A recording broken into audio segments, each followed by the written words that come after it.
Hi friends, আশা করছি সবাই খুব ভালো আছেন, সুস্থ আছেন। চলে এলাম শান্তিনিকেতনের শেষ পর্বে, সোনাঝুরি হাটে। যেমন নামটি শুনেছিলাম তেমনই বিশাল বড় হাট। ঘুরেই যাচ্ছে, শেষ আর হচ্ছে না।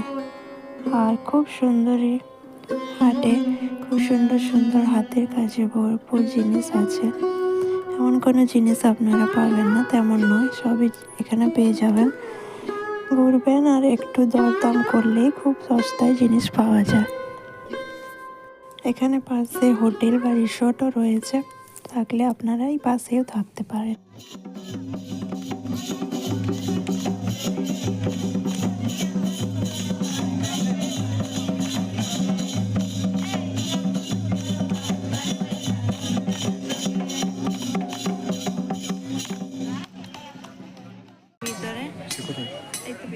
শান্তিনিকেতনের ভিতরে আছে আম, পেয়ারা,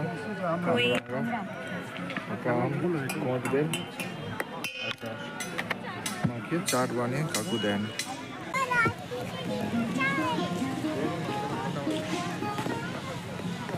লেখা যায়, হ্যাঁ লেখা যায়।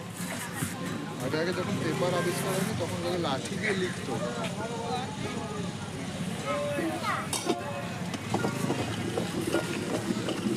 আর আমরা এখানে এই প্রথম পেয়ারা মাখা খেয়ে খুবই ভালো লাগছিল আমাদের।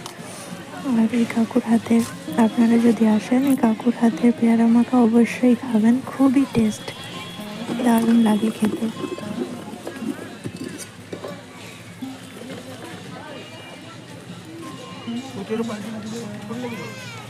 পেয়ারা মাখা আর আচার।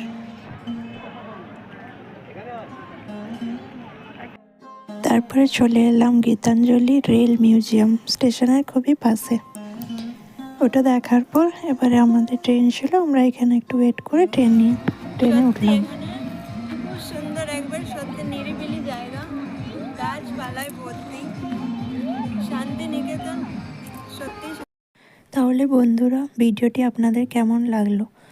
যদি আমার ভিডিওটি আপনাদের ভালো লেগে থাকে তাহলে প্লিজ লাইক, শেয়ার, সাবস্ক্রাইব করে দেবেন। চ্যানেলটির পাশে থাকুন, এইভাবে সাপোর্ট করে যান।